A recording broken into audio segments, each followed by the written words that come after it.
تو ہم نے یہ جی اس ورڈنگ کو دیکھیں اس میں ایک جو بات میں نے محسوس کی ہے کہ وہ اکیڈمک ڈس آنیسٹی ہے.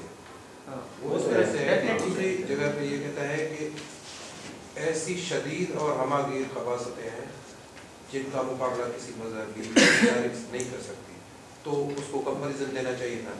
اور دوسرا وہ کہتے ہیں کہ مسیح عقائد کے بعد بنیادی نقائص پر وہ بنی ہے, لیکن اس کے ساتھ وہ ایک شدید قسم کا ورڈ لگا رہے ہیں کہ یقیناً. تو یہ ہر جگہ پہ اس کی شدت پسندی, کہیں وہ ورڈ شدید لگا رہا ہے, کہیں وہ یقیناً لگا رہا ہے. ایک تو آپ یہ دیکھیے کہ ایک ہے آتھر, ہر آتھر کا کوئی نہ کوئی بیک گراؤنڈ مسلک تو ہوگا نا, بالکل ٹھیک ہے نا. تو ہر مسلک کا اپنا ایک مزاج ہوتا ہے. آپ یہ مسلک اہل حدیث اور مسلک وہابی کی تاریخ میں جائیں تو آپ کو پتہ چلے گا یہ ابھی محبت بھرے انداز سے بات کر رہے ہیں ایز کمپیئر ٹو کہ ان کی جو ویسے جو انہوں نے باقی جو کتابیں لکھ کے پوری دنیا میں پھیلی ہوئی ہیں. مسلم لیڈرز کو بھی ایسی ان کا ریزلٹ یہ ہوتا ہے. بہرحال ہم اس پہ نہیں جاتے, مسئلے کے اوپر ڈسکشن نہیں کرتے, مکالمہ بین المذاہب.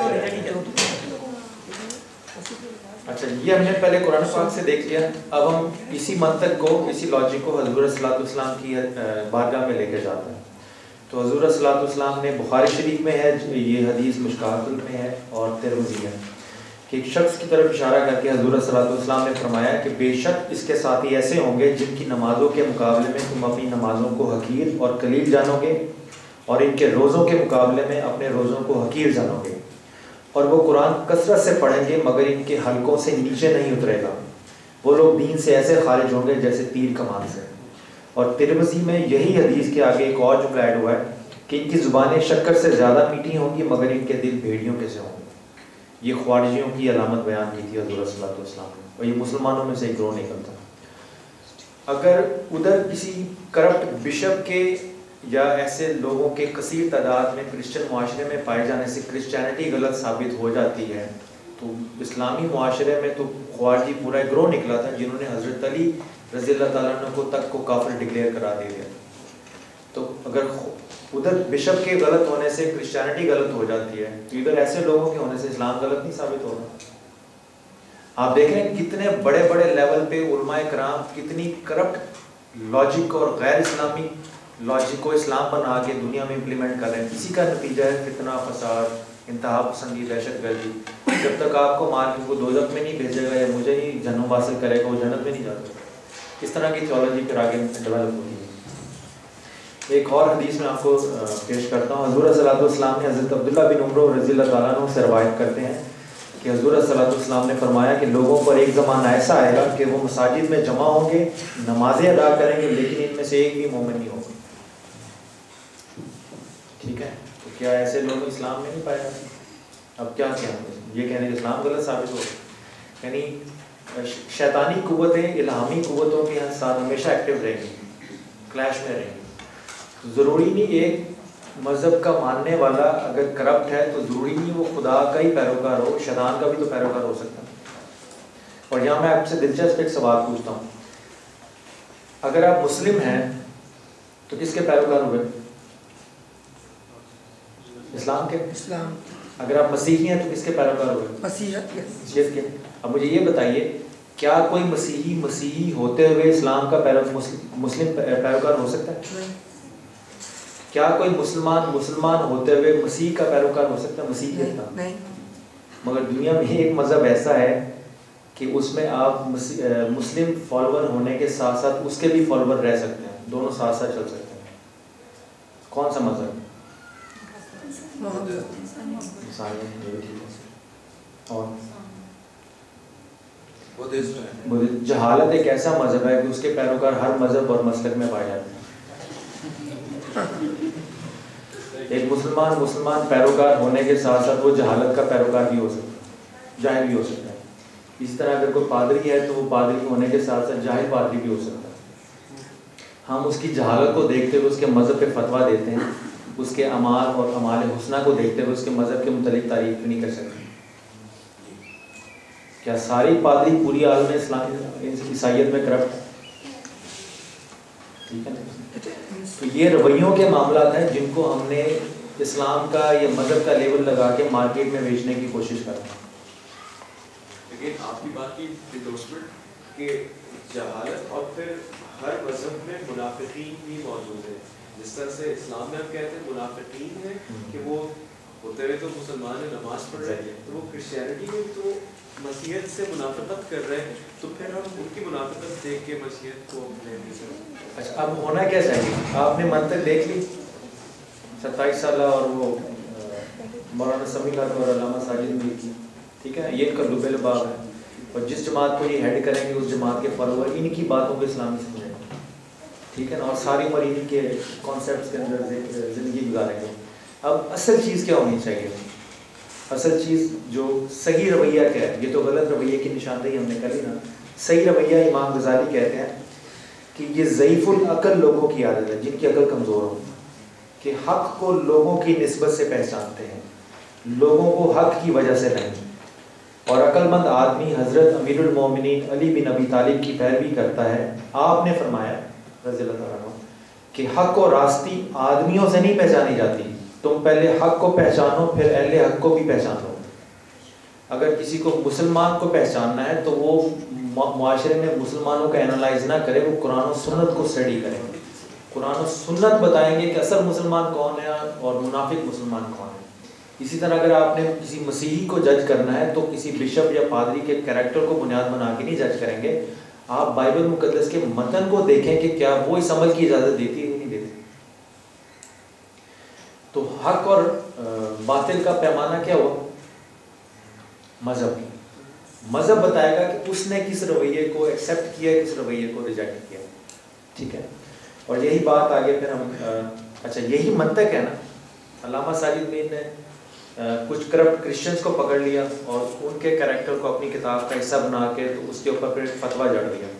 ہم یہی انالیسس, یہی بات خود کرسچنس سے پوچھتے ہیں. ہم بائبل مقدس کی بارگاہ میں یا بائبل مقدس کے کورٹ میں یہ کیس کو پریزنٹ کرتے ہیں اور دیکھتے ہیں بائبل مقدس کیا رہنمائی کرتی ہے ہماری. ہم کہتے ہیں بائبل مقدس سے کہ علامہ ساجد میر نے اپنی اس کتاب میں اس کرپٹ کرسچنس کا کوٹ کیا ہے. آپ بتائیے کہ کیا, جیسے انہوں نے کہا نا کہ اس کرپٹ کرسچنس کے اعمال اس لیے کرپٹ ہیں کہ بائبل نے ان کی اجازت دی ہے, جب بائبل میں بنیادی نقائص ہیں. تو ہم بائبل مقدس سے پوچھیں گے کہ جی آپ فیصلہ کریں, انہوں نے تو آپ کی طرف الزام دیا, تو آپ بتائیں کہ آپ نے اس کے کرپٹ اعمال کو اپروو کیا ہے. تو ہم بائبل سے پوچھ لیتے ہیں. ابھی تو قرآن و سنت کلیئر ہو گیا. اب انجیل متی میں جو مجھ سے اے خداوند کہتے ہیں ان میں سے ہر ایک آسمان کی بادشاہی میں داخل نہ ہوگا مگر وہی جو میرے آسمانی باپ کی مرضی پر چلتا ہے. اس دن بتیرے مجھ سے یہ کہیں گے کہ اے خداوند کیا ہم نے تیرے نام سے نبوت نہیں کی اور تیرے نام سے بدروحوں کو نہیں نکالا اور تیرے نام سے بہت سے معجزے نہیں دکھائے. اس وقت میں ان سے صاف صاف کہہ دوں گا کہ میری کبھی تم سے واقفیت نہ تھی. اے بدکاروں میرے پاس سے چلے جاؤ. یعنی بدکاروں کا یہ لیول ہوگا کہ وہ معجزے اور کرامتیں بھی دکھا رہے ہوں گے, اور ان بدکاروں میں سے کوئی ایک آدھ اگر علامہ کو مل گیا تو وہ تو خوشی محسوس کریں گے, ان کے ہاتھ میں کیس اسٹڈی آتی ہے ان کو غلط ثابت کرنے کے لیے. اسی طرح ایک اور مقام پر نام نہاد پیروں فقیروں علماء دین کو مخاطب کر کے یسوع مسیح فرماتے ہیں کہ اے ریاکار فقیہیوں اور فریسیوں تم پر افسوس کہ ایک مرید کرنے کے لیے تری اور خشکی کا دورہ کرتے ہو اور جب وہ مرید ہو چکتا ہے تو اسے اپنے سے دونا جہنم کا فرزند بنا دیتے ہیں. کیا ایسے پیر ہمارے ہاں نہیں؟ یہ 27 سال یہی ہوا ہے نا جی, یہ 27 سال یہی ہوا ہے. اچھا پولس رسول کا بڑا دلچسپ ہے کوٹیشن. رومیو کے نام خط ہے, اس کا دوسرا باب اس کی 21 سے لے کے 24 میں آئے. پولس رسول اب اپنے جو اس کے دور میں کچھ کرسچنز ان کو مخاطب کر کے فرما رہے ہیں, بس تو جو اوروں کو سکھاتا ہے اپنے آپ کو کیوں نہیں سکھاتا؟ تو جو واز کرتا ہے کہ چوری نہ کرنا آپ خود کیوں چوری کرتا ہے؟ تو جو کہتا ہے کہ زنا نہ کرنا آپ خود کیوں زنا کرتا ہے؟ تو جو بتوں سے نفرت رکھتا ہے آپ خود کیوں مندروں کو لوٹتا ہے؟ تو جو شریعت پر فخر کرتا ہے شریعت کے عدول سے خدا کی کیوں بے عزتی کرتا ہے؟ کیونکہ تمہارے سبب سے غیر قوموں میں خدا کے نام پر کفر پکا جاتا ہے. کلیئر ہو گیا؟ اب یہ زنا کرنے والا, چوری کرنے والا, مندروں کو لوٹنے والا، شریعت کی حکم عدولی کرنے والا، اگر یہ علامہ کو مل گیا ہو اس میں بائبل مقدس کا یا کرسچینٹی کا تو کوئی قصور نہیں ہے. وہ تو خود کہہ رہی ہیں کہ یہ کرپٹ لوگ ہیں، یہ ہر جگہ پائے جائیں گے. یہ تو ایک کیس اسٹڈی میں آپ کو اور کچھ مزید دلچسپ کتابیں ہیں.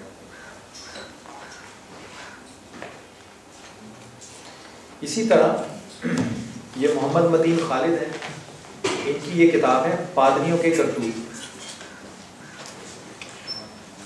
ٹھیک ہے جی. اس میں کیا دلچسپ چیز ہے؟ ٹائٹل کرتوت. مگر اگر میں پادریوں کی جگہ لفظ مولوی لگا دوں تو کیا غلط ہو جائے گا ٹائٹل؟ کسی کرسچن نے لکھی ہوگی، میں لکھ دوں گا، کرسچن نے لازمی لکھی ہوگی.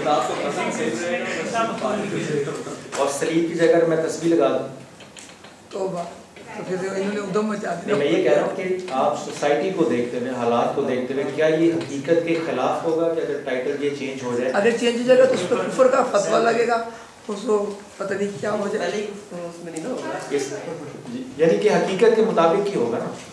وہ علیحدہ بات ہے کہ ہم معاشرے میں برائی کو ہائی لائٹ کر کے حق پھیلانا چاہ رہے ہیں، جو معاشرے میں اچھی باتوں کو ہائی لائٹ کر کے حق پھیلانا چاہ رہے ہیں. یہ 550 کے قریب صفحات پہ کتاب ہے، اور اس کے جو ٹائٹلز ہیں وہ بڑے دلچسپ ہیں. یہ ابواب کے عنوانات ہیں. پہلا ہے حرامی کون. اگر کوئی کرسچن لکھ رہا ہو مسلمانوں پہ کتاب مولویوں کے کرتوت اور اس میں ایک باب کا عنوان ہو حرامی کون، تو اس کا کیا مطلب ہوگا؟ کس کو مخاطب کر کے کہنا؟ تو آپ دیکھیں عنوانات، ابواب کے عنوانات سلیکشن میں کس قدر احتیاط برتی ہے. صلیبی دنیا کے جنسی دہشت گرد، رنگیلے پادریوں کے شیطانی کرتوت، پوپ کی جنسی خرمستیاں. پڑھتا جا شرماتا اللہ پڑھتا. اگر یہاں پہ لفظ صلیبی کی جگہ اسلامی ہو جائے اور پوپ کی جگہ پیر ہو جائے یا مولوی ہو جائے تو کیا حقیقت کو مد نظر رکھ کے دیکھیں کیا یہ غلط ٹائٹلز ہوں گے؟ دونوں ہی غلط کریں گے. یعنی ایسے لوگ مسلمانوں میں بھی تو ہیں جو ایسی حرکتیں کرتے ہیں. بالکل ہے. یہ اس طرح سے ہائی لائٹ کرنا دونوں کے لیے غلط ہے. غلط ہے جی. یہ آپ نے تو بالکل صحیح ہے کہ پڑھتا تھا شرم آ جا پڑھتے شرم آ جا. اب ہم لوگوں کا ہر یہ شرم صحیح بات. اور آپ یہ بھی دیکھیں کہ اب آپ جب یہ کتاب لکھ رہے ہیں دینی موضوعات پہ، یہ بڑا غور والا نقطہ ہے. میں آپ کو بتاؤں، دینی موضوعات پہ کتاب لکھ رہے ہیں آپ، کس کو ریپرزینٹ کر رہے ہیں؟ اپنے اسلام کو، مذہب کو، اسلام. ایک تو مذہب اپنے دین کو کریں نا. تو دین آپ کا کون لے کے آئے؟ اسلام. کون لے کے آئے؟ حضور صلی اللہ علیہ وسلم کی ذات مبارک. ٹھیک ہے نا. تو جب آپ دین کو، تبلیغ دین کے اعلیٰ منصب پہ بیٹھ کر تبلیغی فرائض سر انجام دے رہے ہیں تو حضور صلی اللہ علیہ وسلم کے میسج کو اور ان کی شخصیت کو ہی ریپرزینٹ کر رہے ہیں. بالکل. تو چلو عیسائیوں کے تعصب کو تو علیحدہ سے رکھیں، اپنے رسول کی عظمت اور احترام کو ہی مد نظر رکھیں. تو کیا یہ لینگویج بالکل لینگویج کنڈیم دیتا ہے. ٹھیک ہے. انہوں نے ایک اور کتاب، اچھا اس کتاب کی انہوں نے جو لکھا ہے دربار کی زینت بھی ہیں، بازار میں رسوا بھی ہیں، وہ وہی لینگویج یوز کی ہے. میں اس کو پڑھوں گا نہیں تاکہ ہم آگے تیزی سے نکلے. اصل کانسیپٹ تو آپ کے ذہن میں آگے نا کیس اسٹڈی سے. ان کی ایک اور کتاب بھی ہے عیسائیت کے تعاقب میں، یہ 1032 صفحات پر ہے.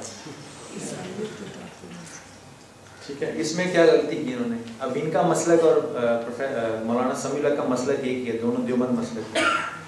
انہوں نے سلیب پہ کیا بنایا؟ تو کیا امریکہ کرسچینٹی کا ریپرزینٹیٹیو یا اس کے اوپر فاؤنڈیڈ ہے کرسچینٹی؟ کرسچن تو بہت سارے ملک ہیں. اچھا انہوں نے بڑا دلچسپ ایک کیا ہے اس میں دعویٰ، اس کا صفحہ نمبر 12 ہے. اس کے اوپر لکھتے ہیں کہ کلیسیا کے بشپوں میں ایک بھی ایسا نہیں ہے جو خدا کے خوف سے روتا ہو. اگر کوئی عیسائی مفکر مغرب میں بیٹھا ہوا اسلام کے خلاف کتاب لکھے اور اس میں یہ جملہ لکھے کہ عالم اسلام میں کوئی ایک بھی عالم ایسا نہیں جو خدا کے خوف سے روتا ہو، تو کس قدر حقانیت ہوگی اور کس قدر احمقانہ دعویٰ ہوگا. ٹھیک ہے. تو مگر یہ ہے کہ اب ایسے جملے لکھنے سے آدمی وہ کہتے ہیں نفرت بڑھتی، مگر یہ اپنے حلقے میں یا اس طرح کے حلقے میں یہ مجاہد کنسیڈر ہوں گے کہ دین کا جو ہے علم انہوں نے سربلند بنا. اس کے ٹائٹل میں جو ہے نا ایک تو اس کو امریکہ کے ساتھ شیئر کیا گیا ہے, دوسرے کے پاؤں بھی بنائے گئے ہیں. اور وہی ایک یہ بہت بڑی جو ہے نا وہ زیادتی ہے, اور وہی سلیب کو دکھایا گیا ہے. اب جب دیکھیں جو کرسچن یا مسیحی اس کو پڑھے گا تو اسلام سے محبت کرے گا یا نفرت؟ ان کے اعمال کا خمیازہ کس کو بھوگنا؟ ایک ذاتی آدمی کی ایک ایسی کاوش کا پورے لوگوں کو بھگتنا پڑتا ہے. ان کی اور ایک کتاب ہے خفی پادری, اس کو تو یہی تکلیف ہوگی, اس کا پتہ نہیں کیا مسئلہ. یہ 463 صفحے کی کتاب ہے. تو جب میں نے یہ کتاب خریدی تو مجھے اچانک فوراً جو چیز ذہن میں آئی وہ یہ ہے.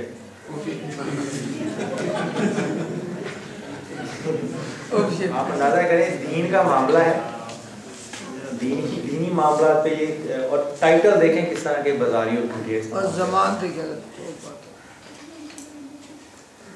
اچھا, ایک اور کتاب ہے بائبل اور محمد رسول اللہ صلی اللہ علیہ وسلم. یہ حکیم محمد عمران ثاقب نے لکھی ہے. یہ بھی مکتبہ قدوسیہ ہے لاہور میں. یہ بھی اہل حدیث مسلک کا ہے جو وہابی کرتے ہیں. یہ جو میں آپ کو مسالک کا بتا رہا ہوں اس کا مطلب یہ ہرگز نہیں ہے کہ میں کسی مسلک کے خلاف کوئی بات کر رہا ہوں یا یہ امپریشن جنریٹ کرنے کی کوشش کر رہا ہوں کہ یہ مسئلہ خراب ہے.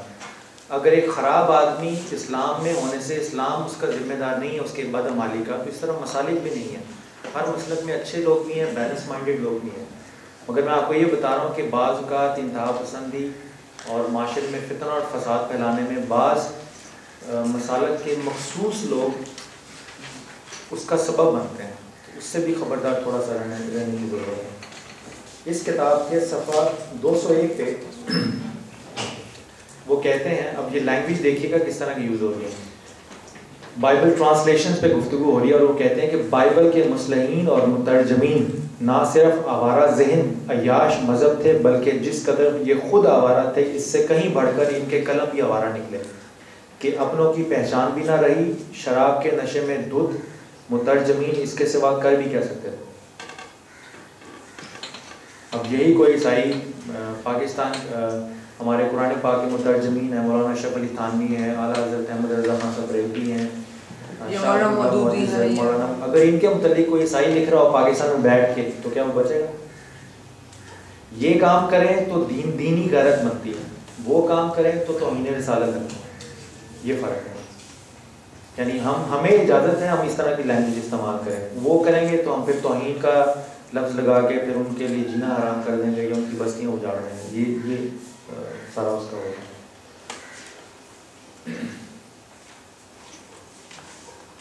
اس کی ایک اور میں آپ کو جلدی سے مثال دکھا دیتا ہوں. پھر ایک اور کتاب ہے ہوئے تم دوست جس کے. یہ ڈاکٹر حقی حق ہیں. آپ یہ دیکھیں انہوں نے ٹائٹل پہ کتاب آیت لگائی ہے, ایمان والو یہود و نصارہ کو اپنا دوست نہ بناؤ.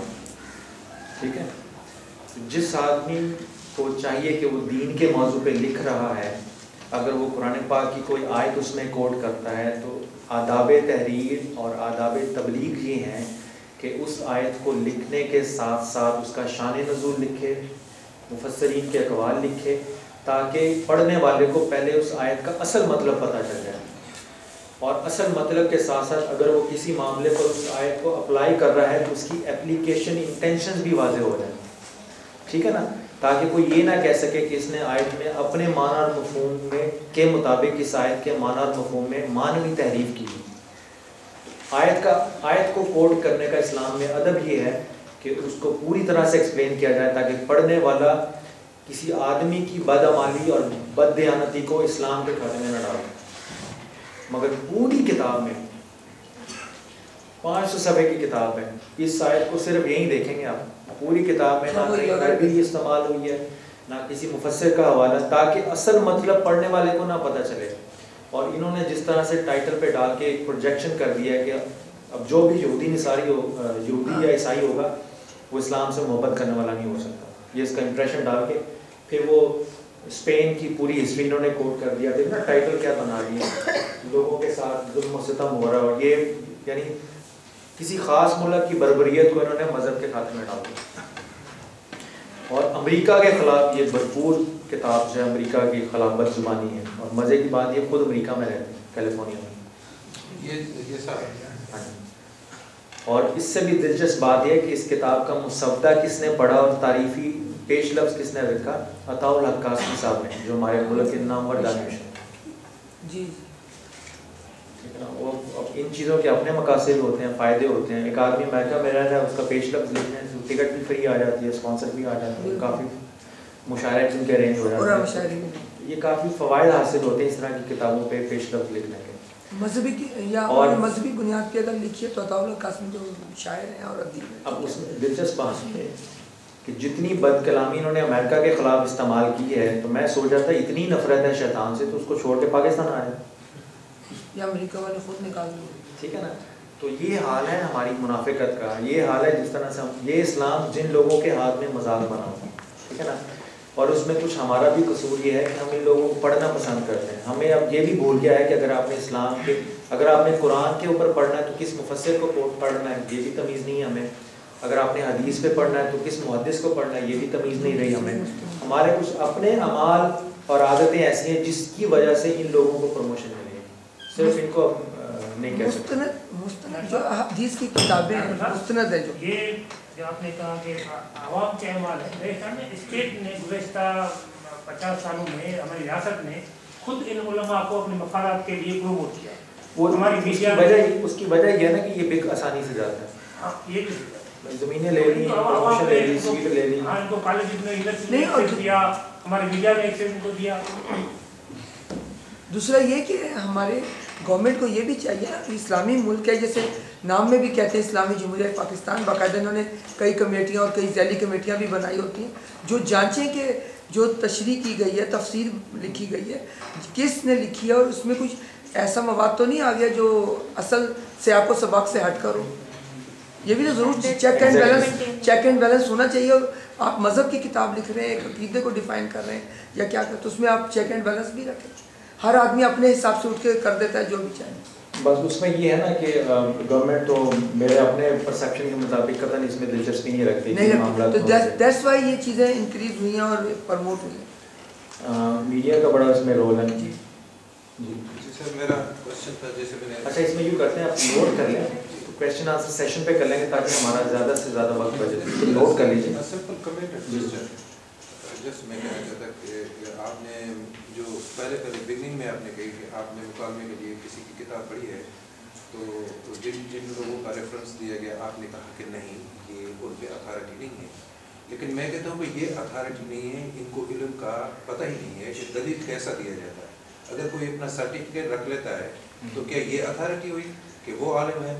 میں ادھر بیٹھ کے بالکل آپ کو فرینکلی بتاتا ہوں کہ میں محسوس کرتا ہوں کہ اسلام کی نالج مجھے اس سے زیادہ ہے، لیکن مجھے داڑھی نہیں ہے. تو میں کیوں اتھارٹی نہیں ہوں اور ان کو کیوں اتھارٹی سمجھا جائے؟ اب ہم آتے ہیں اس موضوع کی طرف، دیکھتے ہیں کہ اسلام اور مسیحیت تبلیغ دین کے باب میں کس طرح کے رویے کو اور رائٹنگ سٹائل کو پروموٹ کرتا ہے. وہ کون سا طرز تحریر ہے یا طرز تقریر ہے جس کو اسلام بھی پسند کرتا ہے اور مسیحیت بھی. اب ہم مذہب کی طرف آتے ہیں، اس کی اوریجنل سورس کی طرف. تو یہ بڑی مشہور آیت ہے، سورہ آل عمران کی ہے، 108 آیت ہے کہ اے مسلمانوں تم ان جھوٹے معبودوں کو گالی مت دو جنہیں یہ مشرک لوگ اللہ کے سوا پوجتے ہیں، پھر وہ لوگ بھی جواباً جہالت کے باعث ظلم کرتے ہوئے اللہ کی شان میں دشنام درازی کرنے رہیں گے. اسی طرح ہم نے ہر فرقہ اور جماعت کے لیے ان کا عمل ان کی آنکھوں میں مرغوب کر رکھا ہے اور وہ اسی کو حق سمجھتے رہتے ہیں. پھر سب کو اپنے رب ہی کی طرف لوٹنا ہے، وہ انہیں ان اعمال کے نتائج سے آگاہ فرما دے گا جو وہ انجام دیتے ہیں. ایک بڑی مشہور آیت ہے.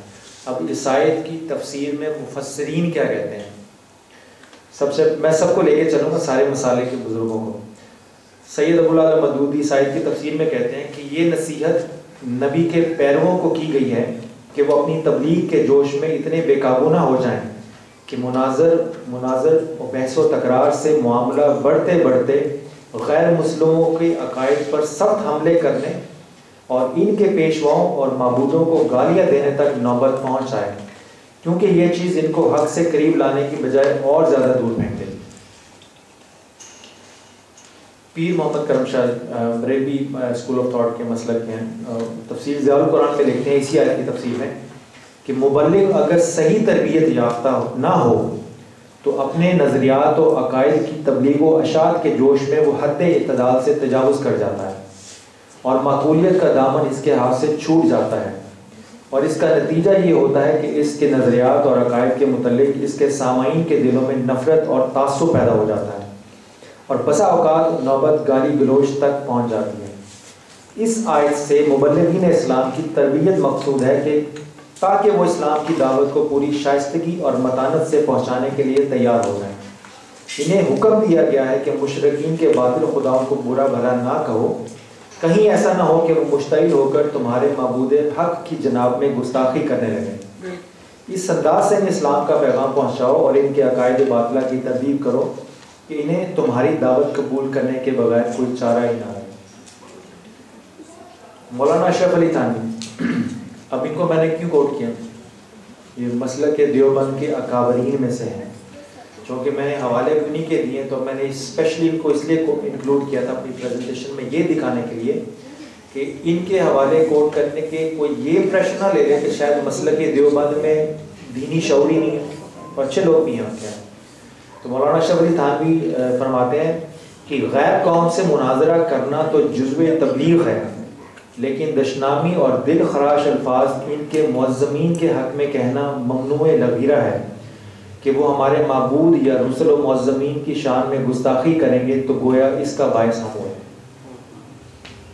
اسی طرح مولانا مفتی محمد شفیع جو مفتی اعظم پاکستان دارالعلوم دیوبند کراچی کے مسلک کے دیوبند کے ہیں، وہ کہتے ہیں جو کام اپنی ذات کے اعتبار سے جائز بلکہ کسی درجہ میں محمود بھی ہو، مگر اس کے کرنے سے کوئی فساد لازم آتا ہو یا اس کے نتیجے میں لوگ مبتلا معصیت ہوتے ہوں تو وہ کام بھی ممنوع ہو جاتا ہے، کیونکہ معبودات باطلہ یعنی بتوں کو برا کہنا کم از کم جائز تو ضرور ہے، اور ایمانی غیرت کے تقاضا سے کہا جائے تو شاید اپنی ذات میں ثواب اور محمود بھی ہو، مگر چونکہ اس کے نتیجہ میں یہ اندیشہ ہو گیا کہ لوگ اللہ جل شانہ کو برا کہیں گے تو بتوں کو برا کہنے والے اس کی برائی کا سبب بن جائیں گے، اس لیے اس جائز کام کو بھی منع کر دیا گیا۔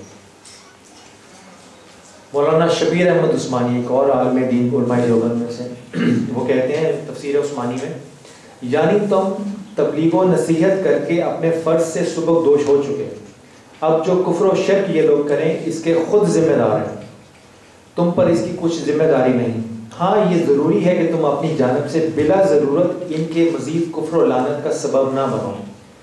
مثلا فرض کیجئے ان کے مذہب کی تردید اور بحث و مناظرہ کے سلسلہ میں تم غصہ ہو کر ان کے معبودوں اور مقتداؤں کو سب و شتم کرنے لگو، جس کا نتیجہ یہ ہوگا کہ وہ جواب میں تمہارے معبود برحق اور محترم بزرگوں کی بے ادبی کریں گے اور جہالت سے انہیں گالیاں دیں گے۔ اس صورت میں اپنے واجب التعظیم معبود اور قابل احترام بزرگوں کی اہانت کا سبب تم بنے، لہٰذا اس سے ہمیشہ اعتراض کرنا چاہیے۔ آگے وہ اصول بیان کرتے ہیں کہ کسی مذہب کے اصول و فروغ کی معقول طریقہ سے غلطیاں ظاہر کرنا یا اس کی کمزوری اور رکاکت پر تحقیقی اور الزامی طریقوں سے متنبع کرنا جداگانہ چیز ہے، لیکن کسی قوم کے پیشواؤں اور معبودوں کی نسبت بغرض تحقیر و توہین دل خراش الفاظ نکالنا قرآن نے کسی وقت بھی جائز نہیں رکھا۔ مولانا مفتی محمد شفیع پھر ایک اور جگہ بھی کہتے ہیں کہ ہماری دعوت و تبلیغ اور اصلاحی کوششوں کو بیکار کرنے اور تفرقہ اور جنگ و جدل کی خلیج کو وسیع کرنے میں سب سے زیادہ دخل اس کو ہے کہ آج کل کے اہل زبان اور اہل قلب علماء نے عموماً دعوت و اصلاح کے پیغمبرانہ طریقوں کو نظر انداز کر کے صحافیانہ زبان اور فکر چست کرنے کو ہی بعد میں وزن پیدا کرنے اور مؤثر بنانے کا ذریعہ سمجھ لیا ہے، اور تجربے اور مشاہدے سے واضح ہے کہ یہ ایک ایسا منحوس طریقہ ہے کہ اس سے خطا کار یا گمراہ کی اصلاح کی کبھی توقع نہیں رکھی جا سکتی۔ یہ طریقہ کار ان کو ضد اور ہٹ درمی پر اور زیادہ مضبوط کر دیتا ہے اور اصلاح کی بجائے دلوں میں دشمنی کے بیج بوتا ہے اور عداوت کی آگ بھڑکاتا ہے۔ ہاں اپنے حواریوں اور مقتدین کے لیے کچھ دیر سامان تفریح ضرور ہو جاتا ہے، ان کی داد سخن دینے سے لکھنے والے بھی کچھ یہ سمجھنے لگتے ہیں کہ ہم نے اپنے دین کی بڑی اچھی خدمت کی۔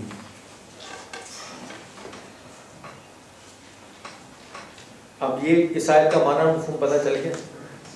یہ آیت ہے، اس کے چند تفصیلی اقوالات اگر آپ ذہن میں رکھ لیں تو آپ کے سامنے بالکل کلیئرٹی کے ساتھ آ جائے گا کہ اصل اسلام کیا ہے اور اصل اسلام کس طرح کی تبلیغ کو، کس طرح کی ڈسکشن کو اور کمیونیکیشن کو پسند کرتا ہے.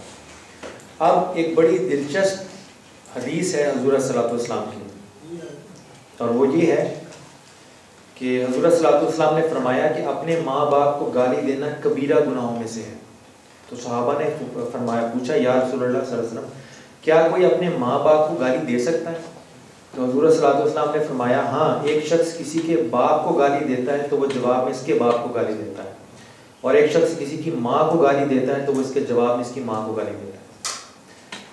آپ نے اس کو اکسایا کہ وہ آپ کو گالی دے آپ کی گالی کے جواب میں، تو آپ کی ماں کو یا باپ کو جو گالی پڑی اس کا ذمہ دار وہ نہیں ہے، آپ. اس حدیث کی اصول کی روشنی میں اگر ان کتابوں کو دیکھ کے کوئی مسیحی بھی اسلام کو گالی دیتا ہے تو اس کا ذمہ دار بھی میں ہوں، وہ مسیحی نہیں ہے. یہی مولوی ہے جی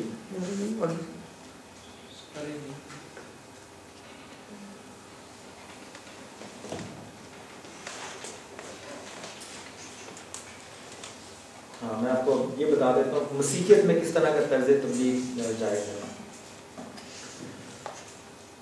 تو بائبل مقدس میں ہے، مگر بیوقوفی کی حجتوں اور نسب ناموں اور جھگڑوں اور ان لڑائیوں سے جو شریعت کی بابت ہوں پرہیز کر، اس لیے کہ یہ لا حاصل اور بے فائدہ ہیں. اور ایک اور جگہ پہ بائبل مقدس میں ہے، لیکن بیوقوفی اور نادانی کی حجتوں سے کنارہ کر، کیونکہ تو جانتا ہے کہ ان سے جھگڑے پیدا ہوتے ہیں، اور مناسب نہیں کہ خداوند کا بندہ جھگڑا کرے، بلکہ سب کے ساتھ نرمی کرے اور تعلیم دینے کے لائق اور بردبار ہو، اور مخالفوں کو حلیمی سے تعلیم کرے. شاید خدا نے توبہ کی توفیق بخشے تاکہ وہ حق کو پہچانے اور خداوند کے بندہ کے ہاتھ سے خدا کی مرضی کے اسیر ہو کر ابلیس کے پھندے سے چھوٹے. تو آپ دیکھیں اگر اس کے جواب میں کوئی مسیحی بھی بد کلامی کرتا ہے اپنے غصے کا اظہار کرنے کا، تو اس کی بد کلامی اور اس کی بد زبانی اس کو بھی بائبل نے کنڈیم کر دیا کہ اس کے لیے جائز نہیں ہے. اور اسلام نے بھی کہہ دیا کہ یہ ہم دو ایکسٹریمز کے بیچ میں پھنسے ہوئے ہیں، نہ ادھر والوں کو اصل تعلیمات کا احساس ہے نہ ادھر والوں کو اصل تعلیمات کا احساس ہے. اور یہ ہے کہ جاہل آدمی جب معاشرے پہ نظر دوڑائے گا، تو جیسے مولانا روم نے کہا کہ اگر بیل حج کرنے جاتا ہے تو اس کو سوائے وہاں پر سبز گھاس کے اور نظر بھی کچھ نہیں آئے گا. تو جاہل آدمی جب معاشرے پہ نظر دوڑائے گا تو اس کو جہالت ہی نظر آئے، پھر اسی جہالت کو اپنی کتاب میں لکھ کے اسلام کی خدمت کرنے کا سوچے گا. تو نظر کا فرق ہوتا ہے، طبیعت کا فرق ہوتا ہے، انٹینشنز کا فرق ہوتا ہے. اب ہم آتے ہیں مکالمہ پھر ہے کیا. اب تو آپ نے اب ہم نے یہ تھوڑا سا دیکھ لیا کہ ہم کس معاشرے میں رہ رہے ہیں، اس معاشرے میں ہو کیا رہا ہے اور اصل مذہبی تعلیمات کیا ہیں. ہم یہاں تک پہنچ گئے ہیں. تو ہم یہ دیکھ لیتے ہیں کہ مکالمہ بین المذاہب ہے کیا بیسیکلی.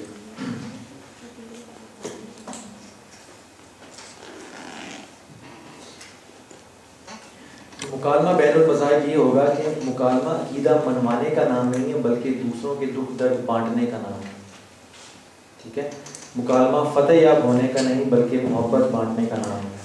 مکالمہ مذہبی بننے کا نہیں بلکہ روحانی بننے کا نام ہے.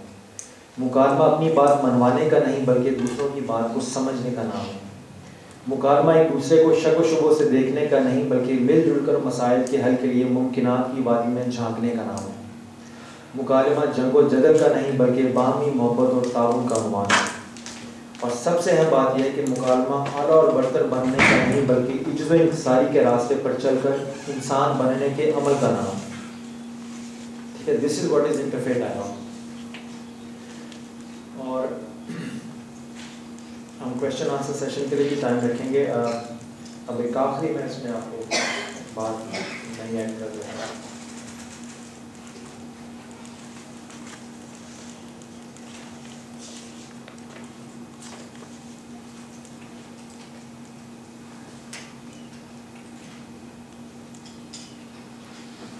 یہ ایک نیا پورشن میں نے ایڈ کیا. جو لوگ پہلے بھی اٹینڈ کر چکے ہیں ان کے لیے بھی نئی دلچسپی کا باعث ہو جائے گا. اب جو انٹرفیت ڈائیلاگ کی موومنٹ چلی ہے اس کا پرپز کیا ہے کہ اگر ایک ہی محلے میں کرسچن بھی رہ رہا ہے مسلم بھی رہ رہا ہے، اور اگر کرسچن کے گھر میں کوئی بیماری ہو گئی ہے تو مسلمان کا یہ فرض ہے کہ اس کے گھر میں جائے تیمارداری ہے.